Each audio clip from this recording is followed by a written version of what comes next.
A gente tem agora novamente o sinal do secretário estadual de saúde aqui de São Paulo, Dr. Jean Gorenstein. Lu, pode conduzir porque você estava na tua pergunta aí. Doutor Jean, eu queria só que o senhor nos dissesse se esse resultado promissor que tivemos na cidade de Serrana, como o senhor dizia, pode se repetir de alguma maneira no governo do estado quando temos essa promessa de vacinação de toda a população adulta até 15 de setembro. Sem dúvida, Luciana, não só ela trouxe uma informação importante do quanto nós precisaríamos de doses e de percentual da população vacinada para nós termos uma proteção real. Então, para você ter uma ideia, só retomando, 98% das pessoas foram vacinadas, eram 28 mil habitantes, eles foram vacinados e acompanhados durante o período de estudo.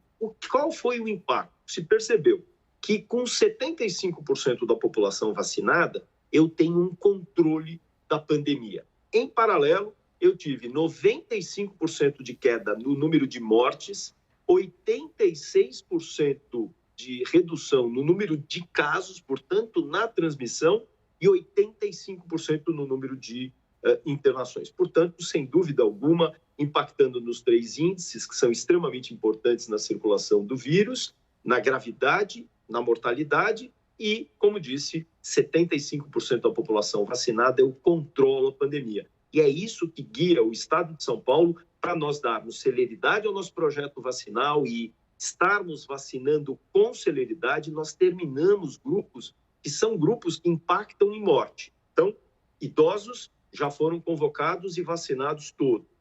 Aqueles pacientes portadores de comorbidades são aqueles que pelo menos uma doença têm. Nós já na semana passada chamamos nosso último grupo, que era de 18 a 29 anos, portanto, também essa população imunizada. E outros grupos da segurança pública, da educação, de portadores de deficiências permanentes, sejam portadores de benefício ou não, e dessa forma conseguimos proteger grande parte dessa população vulnerável. Com essa progressão até o final do mês de junho, nós estaremos, então, convocando pessoas abaixo de 59 anos, serão de 40 a 59 anos, o que dá um quantitativo de 7 milhões e 500 mil pessoas. Portanto, vacinar é a forma que nós temos de controlar a pandemia no nosso meio. Secretário, quando o senhor e o governador João Dória vão ali em frente ao púlpito, naquelas tradicionais coletivas que vocês fazem todas as semanas, trazendo esses anúncios, esse calendário, isso, claro, reverbera para todo o estado. Só que a gente percebe muitas vezes que algumas cidades do interior, algumas cidades menores, acabam não conseguindo seguir esse calendário ou não começam exatamente no mesmo dia que é anunciado para vocês, por exemplo, como aqui na capital. As pessoas precisam ficar atentas aos calendários de seus municípios também, então contar com o planejamento do estado, mas também se informar sobre o planejamento municipal para que não procurem baseados apenas na informação estadual e talvez cheguem lá e não encontrem a dose no dia que foi determinado? Isso pode acontecer? É importante a gente sempre lembrar que o município ele tem a sua operacionalidade. Então, por exemplo, o município de São Paulo, por tratativas com a Secretaria de Estado da Saúde, entendeu que ele deveria escalonar por uma questão operacional, para que ele não tivesse um contingente de pessoas de forma abrupta indo comparecer nas unidades básicas de saúde, nos postos de vacinação. E assim será para cada um dos municípios que tem total autonomia na operação, exatamente na vacinação, mas todos seguem a égide do Plano Estadual de Imunização com prazo.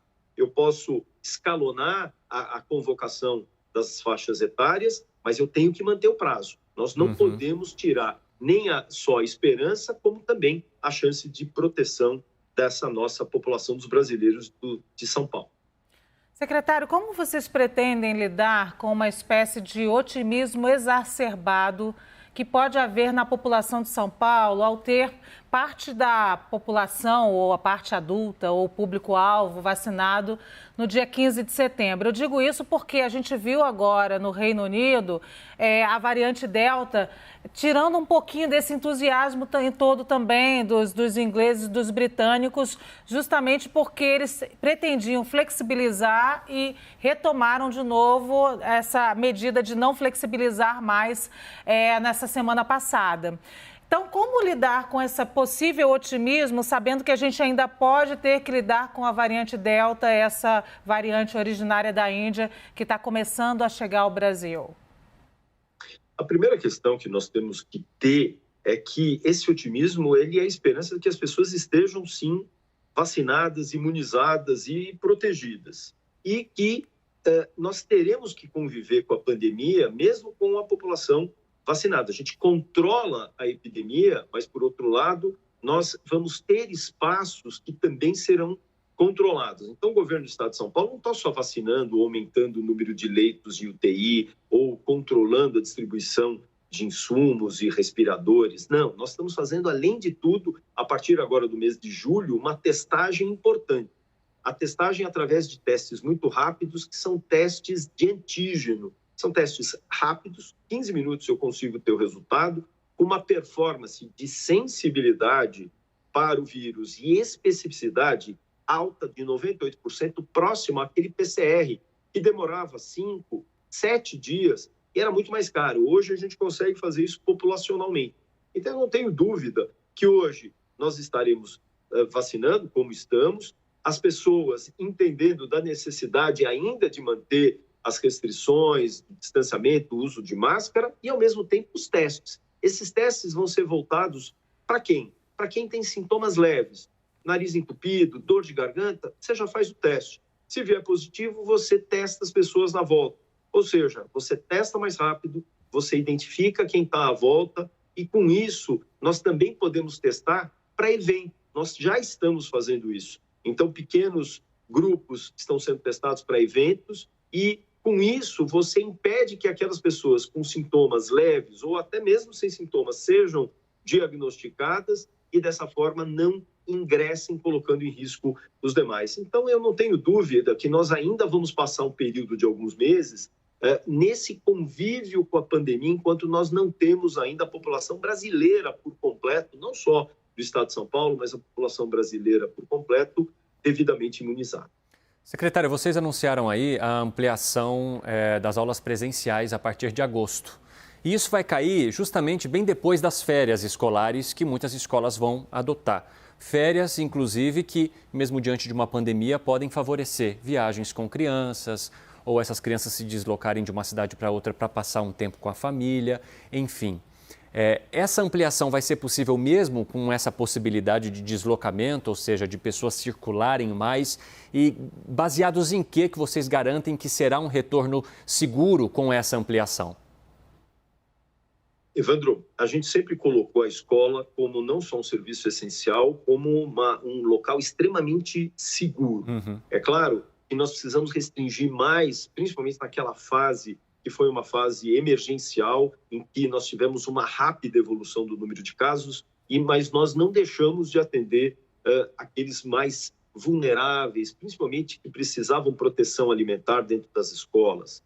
E hoje, felizmente, os níveis nos permitem ampliar tanto a ocupação das aulas, mas criando ainda locais ainda mais seguros. Para você ter uma ideia, todas as escolas elas já têm todo um distanciamento entre as carteiras, de 1,5 metro na frente, do lado, atrás, todos os profissionais com uso de face shield, de máscaras, essas máscaras também ofertadas para todos, inclusive os alunos, principalmente nas comunidades mais carentes, mas agora nós temos um programa de testagem. A mesma testagem que nós estamos fazendo foi adquirido pela Secretaria de Estado da Educação, 3 milhões de testes para testar professores, funcionários e também as crianças, assim que necessitarem. Aquelas crianças que tiverem qualquer sintoma, aquele sintoma leve, sequer comparecem para as aulas e já são encaminhadas para as unidades de saúde para serem testadas. Portanto, nós estamos progredindo a vacinação. Como disse, os profissionais da educação já estão vacinados, pelo menos na sua primeira dose. Muitos deles já estarão totalmente imunizados a partir de agosto, com cenários de proteção de segurança e, ao mesmo tempo, as testagens. Então, São Paulo, de novo, lidera na preocupação com a escola, com a educação, mas se preocupando com um ambiente altamente seguro. Secretário, a gente acompanhou agora nos últimos dias uma onda de frio aqui em São Paulo. Eu que sou carioca, cheguei aqui, estou apavorada já. E a gente ainda está se desenhando o inverno na próxima segunda-feira. Então, como lidar? Quero saber como o governo está preparado para lidar com o aumento de gripe, doenças respiratórias e possível variante Delta e ainda Covid-19 anormal, a variante P4, que é a que está aqui no Brasil.